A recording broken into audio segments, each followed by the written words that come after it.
There are a lot of producers and so-called experts out there telling you that it's impossible to make a living either as a so-called industry producer or a so-called internet producer. There are also people who are telling you it's simple to make a living, get rich even. My advice to you is don't believe either camp.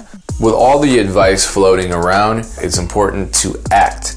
Yes, asking questions is great, but if you're always asking questions and never acting on the information and trying it out and experiencing it for yourself, you're never going to truly know what works for you. Because, for example, I give advice all the time, and it's what worked for me. But branding and marketing isn't a one-size-fits-all kind of situation because we all make different kind of music. That's the beauty of being a person in a creative industry such as music. Now, of course, you still want some suggestions and some tips and some ideas for branding yourself as a producer, for marketing your beats, for marketing yourselves as professional musicians moving forward through the new year. And so I have a long ass video for you full of just that.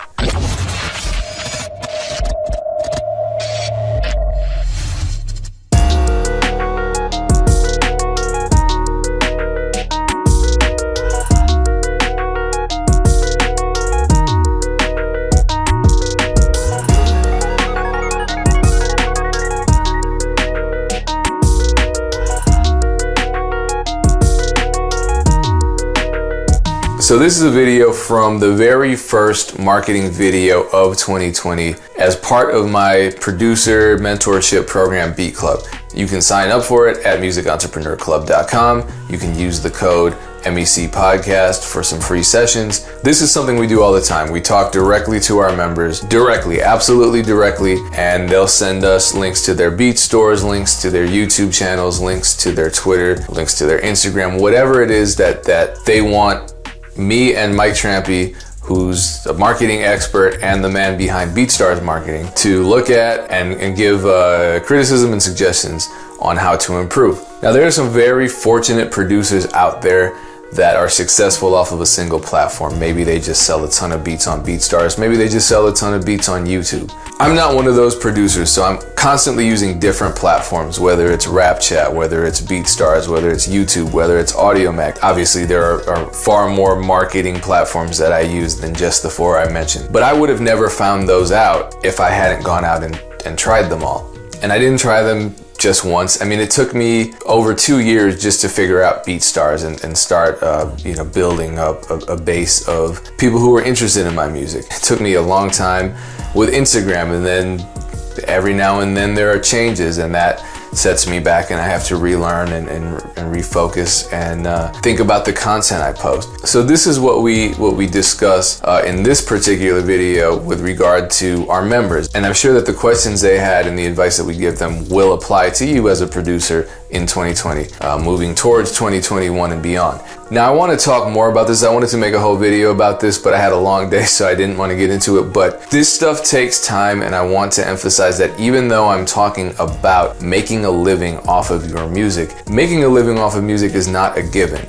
So, to be absolutely clear, if I had to get a day job tomorrow, I would still be making beats because it's something that I love doing. Yes, I talk to producers a lot about turning their passion for music into a livelihood, but I don't want to lose focus on the love for the music, on the process itself. So yes, a lot of us producers are talking about the economic aspect of being a professional producer. I don't ever in a million years want to imply or suggest that the money should be the focus, should be central to your journey as a producer. And that's where a lot of producers fail because they're focused on the money. They're not focused on growing as artists. They're not focused on their love and passion. And that love and passion will motivate you. It will fuel your determination to get past those times when maybe the money isn't coming in. But if your focus is just on the money and just on the success and the end goals and the placements and the followers, you're going to put yourself in a really bad position where either you're frustrated and you're burned out sooner than you should be, and you might feel like giving up more often, and you might start losing your passion for the music. And unfortunately, a lot of people in those positions end up grasping for shortcuts, anything they can get. And that's another reason why you're seeing so many scammers preying on the producer community. It's an absolute epidemic right now. There are so many scams targeting specifically the producer community. So as much as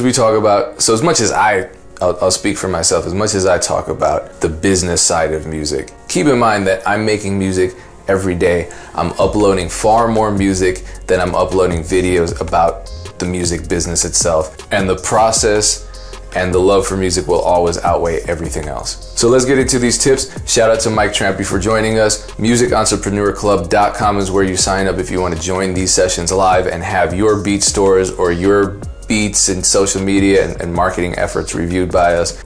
We answer your questions directly, and we do take this stuff seriously. So enjoy, subscribe, because YouTube is playing with my numbers. That's my theory, at least. I didn't do the blood ritual, man. I can't do it. Much success to you. Enjoy. Just noticed the lighting is kind of dark in here. I have bulbs out because I hate when it's bright. Is that cool, or you need me to be a little brighter? Do we want Mike to be bright? No, you look bright and sunny to me. I just listened to the Funk Volume disc record. I didn't realize they actually put your voice in it. Oh yeah, when I added up wrong, my math. We uploaded last year. Was it with Tundra, or was it even earlier? That was like a year and a half ago, man. That's like probably one of the craziest case studies that we did. It wasn't even a super in-depth case study. It was like just scraping the top. And if everybody haven't seen that video, I would actually still go back and watch it. While it's outdated from a setup perspective, and a lot of laws have changed actually since then, I think, with Facebook and Instagram. But it's still like my advice. Still, this is the thing. Like the advice I give, it's never going to change. It's just going to evolve with the technology and what you're able to do with it. I'm envious of the people who say, "Yeah, I just make money off of YouTube. Or I just make money off of BeatStars." I can't do that. For me, it's BeatStars, YouTube, the email list, Facebook ads, social media interactions with individual musicians. It's everything. So I really would discourage all of you from putting all your eggs into one basket and thinking that that's going to be the way. Yeah, no, I'm 100% agree, man. I think there's not like a blanket thing that works when it comes to marketing and advertising. I think you should kind of test everything out and just see what works best for your business and give it time too. Be patient. And you got to treat this like a business. You got to know your customer data. You got to know who your customers are. Get to know them. I treat cart ads as a little more serious than most people because I have Data Crusher's cart abandonment. So no matter what, and I love it, it's worth the $19 a month that I spent. It's like $21 now with tax, but it's worth it because I'm actively getting responses from people who abandon their cart, and I'm starting a conversation with these artists. A lot of them just have questions about the leasing terms, or maybe you just need to give them a lower price to make them feel more comfortable about licensing the beat. You never know until you talk to people, and you don't get to talk to them unless you're in contact with them directly. If someone abandons a beat in their cart on your beat store and you don't have some kind of cart abandonment recovery system, you're never going to know why they didn't buy that beat. You're never going to know. Nope. I never knew. And when I signed up for it, now I knew. A lot of the times it was people who just, hey, I don't have the money yet. How about in 2 weeks? Yeah, well, what if I just gave you a discount now? Would that help? Actually, yeah, that would. Okay, cool. Now I made the sale, and when we created a relationship, and they're going to contact me next time they need beats because I gave good customer service. The ad results I shared are me using the conversion objective. Yes. Is the $5 a day for Facebook something I use with ClickFunnels? No, ClickFunnels doesn't have its own ad system. ClickFunnels is its own system. But just like anything else, you have to advertise it. Any product that you're selling, you have to advertise it. So I believe that's the Facebook ads manager, what Gabe and Legion recommend to use with their system. Yeah, it is. It definitely is. How much do I think I spent to fine tune my target audience? Probably a few hundred, nothing crazy, not 1,000. I know people who are dumping hundreds into their ads, but it's because they're scaling them too ambitiously. They're throwing in $300 for the first month, and they haven't even figured out their audience, and maybe their MailChimp isn't even integrated into their Beat store, and maybe they don't have free downloads to incentivize people opting into their email list. Oh, that's a good question. Justin asked, would I use Spotify ads? I personally wouldn't, but Mike, you have more experience with that because you used it for artists. I attempted to, and it was very early on. I don't want to say beta. I want to say probably slightly after beta, but I didn't like it. I spent a lot of money, didn't really get a lot of results. But then again, to be fair, when you roll stuff out like that, and it's a lot of new, a new feature, pretty much. There's going to be quirks and stuff, so I wouldn't be hesitant to go back and actually try it out. And then it might be actually something that is kind of integrated in the 2020, plan of artists and producers that working with BeatStars and working with me. And so I wouldn't say don't use it. I just would say the same thing. I think the problem with that is I don't think they allow you to actually spend like $1 a day. I think there's a pretty steep daily budget. Like I want to say anywhere between 10 and 20 bucks. I could be completely wrong, but that's what I remember from it at least. So let's go to DJ Matt Perry. He shared his Instagram because he wants us to kind of audit it. What specifically, Matt, are you looking for us to pay attention to? Matt's dope, man. He does some dope cookups, I think. I think he's from Philly, too. You assume anyone who's cool is from Philadelphia. Let me see. Let's see what he says. He's from Maine. All right. I'm thinking of somebody else, I think, then. Here it is. So he's concerned, I guess, about overall branding. And I know we've reviewed this before. I think you're close to creating a look for yourself. I'm seeing way more consistency. It's not like it was before. It was kind of all over the place. This kind of thing, I mean, it's still a little bit all over the place in the sense that you have photos, you have sound design, you have something that really only relates to a specific state. And I'm not saying you can't diversify it. This all kind of has to do with music. Can you grab a post that just hover over them that's got the most comments that you can see? Yeah, I know with him, this has quite a bit. I know with him, videos tend to be his most engaging kind of content. I was thinking about that yesterday and how the standard for a musician is excellent. But ironically, in every other career field, it's not like that. If you're an excellent accountant versus a mediocre accountant, you're still going to get a job and get paid. Yeah. But the standards really are pretty high, and it's challenging because it's an emotional thing for me. I'm attached to these songs. I put in my heart and soul. Yeah. And so I appreciate that you enjoy them. But when people don't enjoy them, it's hard to grasp, But sometimes you just have to take that criticism and just go towards the people that like it.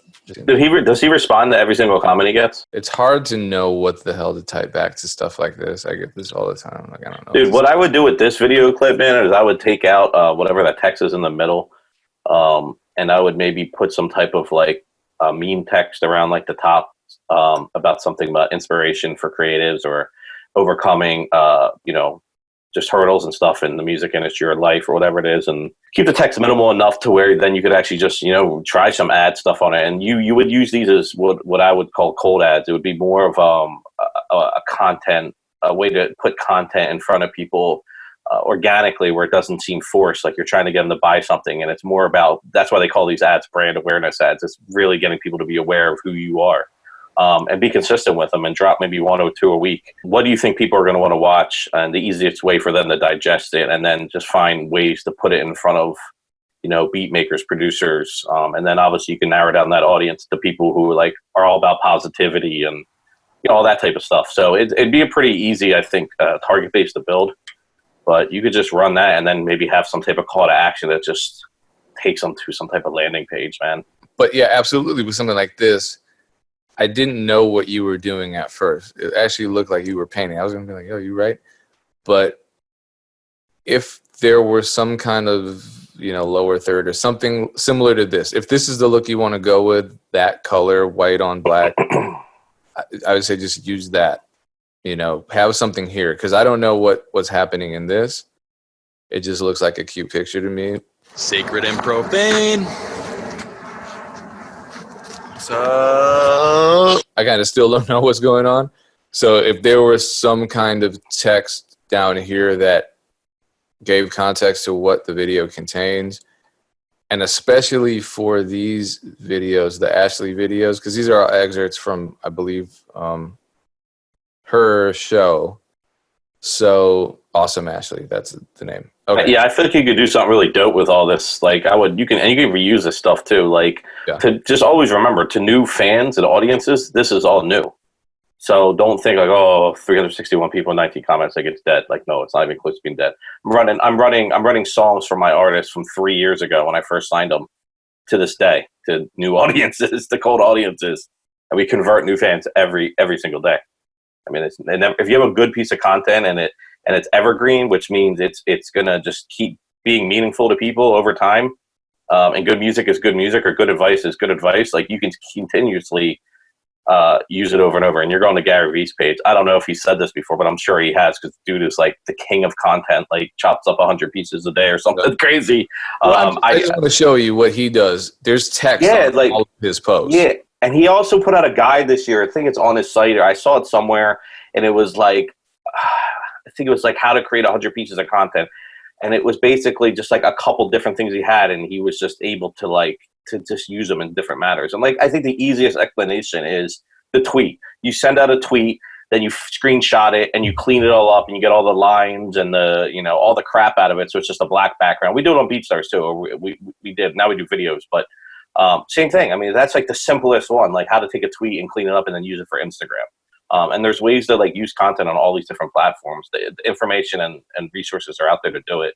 It doesn't cost anything, just time. But yeah, I mean, that's just something I think people need to remember. I see beats selling like it's crazy. Like, I see beats selling on BeatStars from like 2016. I'm sorry, I just really like raccoons. Yeah, I mean, just look, it's real. There's so much stuff on Instagram, and when people are mindlessly scrolling, a video isn't always going to capture their attention right away. But the text, I mean, their brain is processing the text really quickly without them even realizing it. And so having some kind of clue as to what that video contains, that's going to be a big advantage in capturing someone's attention. With any business, like, just keep in mind too, as you grow and build your business, you always be looking at how you can, reinvest money that you're bringing in, or time that you're putting that you're getting and you're putting back into the business, and seeing where you can improve things. So it's not like you're being hard on yourself, but it kind of is, I guess. But every day, like BeatStars specifically too, we look for how to obviously improve the platform. How can we make it easier for producers and artists to buy and sell, to collaborate, to make money together, to make everything streamlined a little bit more. So just think of the same way as your business. Over time, as you go, look at different things and see how you can, improve them. And get feedback from your customers, get feedback from the people in this group. Encourage people, to give you honest feedback. So I think it's fine. Got your BPMs in there, got a featured track. I think it's fine. I just think the design could be a little bit tighter and just a little bit easier on the eyes. I think the purples might be too strong, but I'm nitpicking, I feel like. So I think you're fine on that level. The only thing that I would say design-wise is lifting the text up, so it's not it's not being buried by this. Before you can market, man, you got to have the content, dude. Like, I think a lot of people just skip that step. He built this. This isn't a pro page, I can tell. No, this is a widget. He embedded it. Yeah, there's something that just doesn't feel right to me with this. This part looks, I like the way that this looks. I like the way all of it looks. It's just that with the widget, is there a way for you to widen this so that it just looks like it's, because right now it just looks like it's separate from the rest of the site. Is there a way? Well, what's this picture in the background on rolling? Or can you click each track? That changes, right? You can change all that, I think. Yeah. You could always design the page to around the player as well. Or you could just customize the player more around the site. That's probably the easier way, but I think it just needs to blend a little bit more. Because I don't know the logo. I like this. That logo is kind of cool. Daily Got Beats. I like that. Can you scroll down a little bit? Can you hit view license? I'm just curious what it says.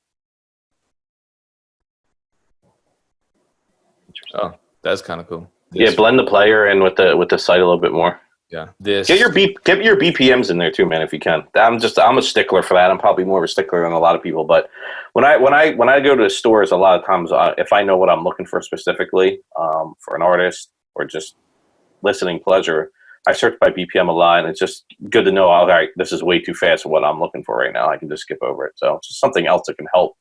Your job at the end of the day is make things so easy for your customer. Like they literally just fall into the cart and purchase. There's no like, oh, what's the BPM? They shouldn't have to hit you up with a billion questions. So make it easy for them. Sun Twisted saying up there. Mike, I see people saying the only objectives we should now use on Facebook is conversion and avoid the others. Is there any logic to this? So Sun Twisted's a good dude, man. I've taught them in New York, man. Good dude. But a lot of times when he asks me questions, and it's nothing against you, is always I see people saying, or I heard this, or I seen or heard that. Listen, this goes back to what I was just saying before, man. If you actually were doing the testing and you knew what worked and what didn't, you wouldn't even have to ask me this question. So try not to listen to the noise. I'm not saying don't take advice and try to learn from people. I think, because that would kind of be, counteractive to what I'm saying right now. Don't listen to me, but take people's advice, but man, really try this stuff out on your own, and you see what works. You start with a low budget so you can kind of break stuff and mess with stuff and get an understanding. But I mean, we should use now on Facebook as conversions. I disagree with that wholeheartedly. I don't really understand. I guess maybe for producers, you could have more of a backing for that because, at the end of the day, you're selling a higher priced product compared to an artist who's maybe trying to get streams or, if they're still selling the physical merchandise or whatever it is. So yeah, I guess you want to speed up your conversion process so you can make that money back, but I still think there's a huge, huge benefit in awareness and just kind of getting people actually hip to what your brand is. And it should be an integral part of your business and everybody's business. I think everybody should be advertising, even at $1 a day, $30 a month, just to get the hang of it and to get a better understanding of what's going on. And then you won't be kind of just speculating on other people's advice all the time. Angel, my Twitter is doing better as well. My Twitter is doing far better than my Instagram. I would say with regard to interaction, my Twitter is probably 20 times better than my Instagram. With regards to conversions, my Instagram is about 10 times better than my Twitter. I don't really get many business inquiries on Twitter, but I get a lot of engagement, and I think it's good to have both. What I do, this is why I love Twitter, because their algorithm is so different from Instagram's. I might tweet 5 times a day and then reply to 10 tweets a day, right? I can't post to Instagram 5 times a day. My engagement would, and I don't have 5 pieces of content to upload to Instagram that's strong enough for me to upload to Instagram every day. But if you notice, and this goes back to what we were telling Matt earlier, to get around the whole not having text, because ironically, Instagram, which is a place to share photos, has become heavily video intensive. Yep. And so for me to not have text on my Instagram, that'd be crazy. That would mean I'm shooting myself in the foot. Where do I get the text? I get it from Twitter. If I have a post that's successful on Twitter and people engage with it, I'm going to somehow incorporate that into my photo, and then I post that photo on Instagram. Yeah, I guess that's the other thing. Twitter is just way more interactive. So yeah, some people argue with me for the stupidest shit. Like, it's because they can. Like the YouTube thing. Yeah. And so with Twitter, posting stuff that I don't think it's controversial to post a fact about YouTube COPPA compliance, but everyone wants to take issue with it. So hey, I miss that one. Yeah, I was just saying, it sucks to be the people that are being affected by the new terms of service where they're demonetizing all the kids channels, and they're like, well, that's to protect kids from pedophiles. I'm like, no, it's not. It's a super well That's funny. Publicized court case that they had to pay $147 million over because they were selling data to advertisers. Yeah, but what about the parents? Shut up. That's funny. But anyway, so Twitter's great for that kind of content. And I think maybe a year and a half ago, I thought Twitter was dying. I think a lot of us thought Twitter was dying. Yeah. But hey, man, people say selling beats online is dead. People say, bro, this statement is just insane to me, though. There's an audience out there for everything. MySpace kind of died, but that's kind of it. Friendster and MySpace, and that was their fault. Twitter's. You know what I like about Twitter? It hasn't changed that much over its lifetime. They haven't really changed the format. If I were to go, if I had a time machine in 2008 and jumped forward 13 years to 2020 or 12 years, however long that is, forward to 2020 and opened up the 2020 version of Twitter, it wouldn't be that shocking to me and say, oh, it looks a little different, but I know how to use it. It's the same shit. I actually like that about them. And I think that's maybe why it's had so much longevity, because everywhere else you're going, people are complaining about the algorithm changing or the policy changing or I wish they would let us edit our tweets too. So there are some. Bro, that would be the funniest thing if they let us do that. Edit our tweets. Just think about the stuff that goes out on Twitter. If you went back and edited it, you got everybody retweeting and liking it. That will never happen. I wish it would, though.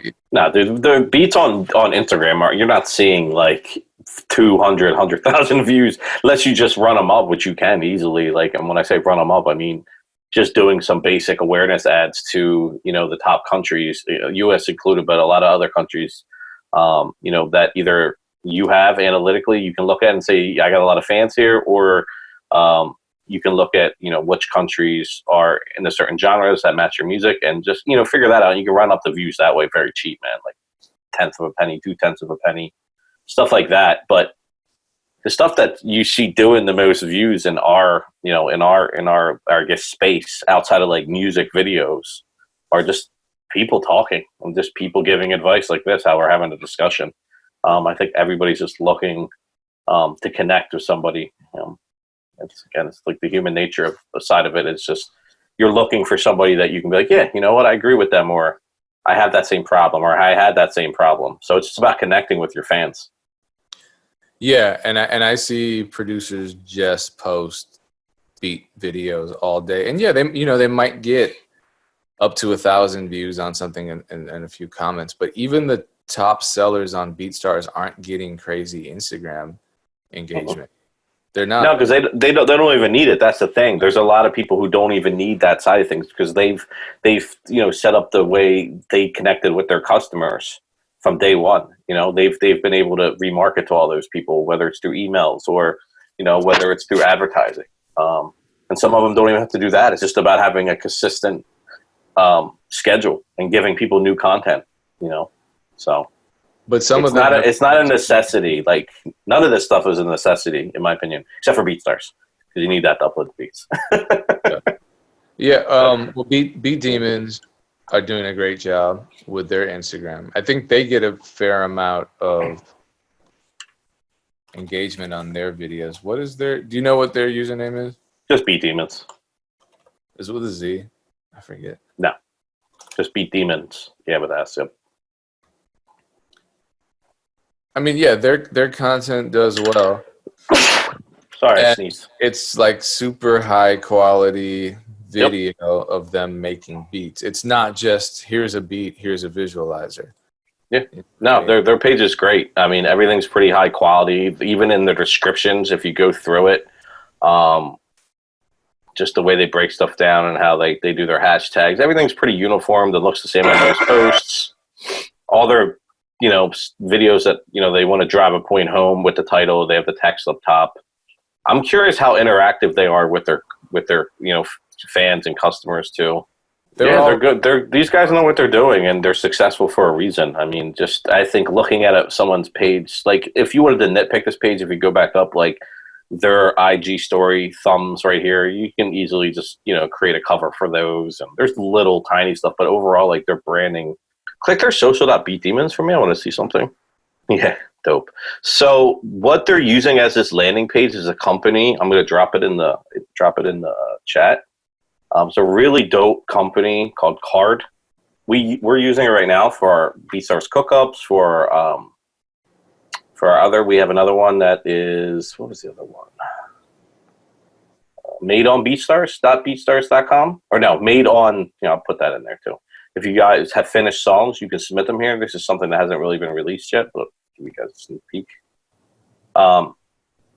So cheap, man. I think for Card, I paid $9 for the year to get 20 landing pages.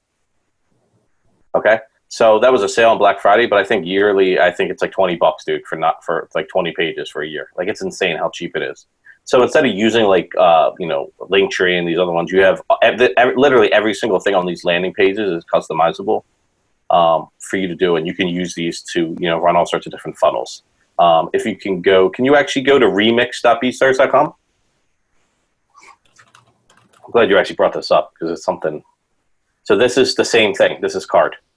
That's a landing page. Okay, wow. Super simple. Obviously, it's it took some time to put it together and have a lot of stuff. But this is a new contest we just launched today with Ella Ren. She's a singer. Super dope. Check it out.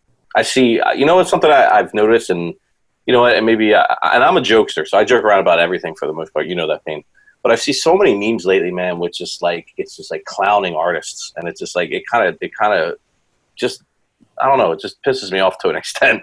Like I get it, no one wants to deal with a cheap person who's just like, let me get beats for free. I get it. It's been like the running joke forever now in the music industry, and before it was producers. You know what I mean? Like I'm not paying the producer. Like people would joke about that. So I kind of see that if you see a meme and you think it's funny, cool, laugh, but just realize at the end of the day, you could meet an artist that could change your life. Go ask Young Keo, what he thinks about it. You know what I mean? Go ask a lot of these people. The dude who just did that ISIS track for, Joyner and them. Just like there's so many tracks you can name up. But I'm just saying in general, though, I get it. There are a lot of uneducated people out there who may approach you the wrong way, who don't know the music business or just don't have respect for other people. But at the same time, just try not to put all artists in the same box. Because I think there is so much more you can do to embrace artists and the producer community. Everybody's out for the same goal, man. You know what I'm saying? No, and it's like going to a store and the people at the store are treating you like shit because somebody shoplifted last week. You're not going to want to go back to that store. So, yeah, look, I've had horrible things happen to me at the hands of rappers, not paying me. When all is said and done, yeah, exactly what Nick is saying. Customer service is important. It doesn't matter what happened last week. It doesn't matter what happened an hour ago. We're all dude. I just to like clarify a little bit more. It's like I get it. Like it's funny when you see that meme of like, oh, all they rap about is money, but then they don't have money for the beats. Like I get it. It is a struggle. Listen, people deal with that in every business, not just producing and rapping. Like. There's people who do that type of stuff in every business. So I get it. Like it's a funny thing, but I just think there's just like, we're always pitting ourselves against each other in the creative world and especially in the hip hop industry. So just like, you know what I mean? When you're trying to indulge in that type of stuff, just think about it at the end of the day. It's what I try to tell people. Like it's so easy just to jump in on the fun. Like we're just trying to, bridge the gap and really like, we're trying to do something different. Like we're trying to change shit, like, and continue to change shit. So that's really it. I just was thinking about that earlier on. Forgot to say something about it.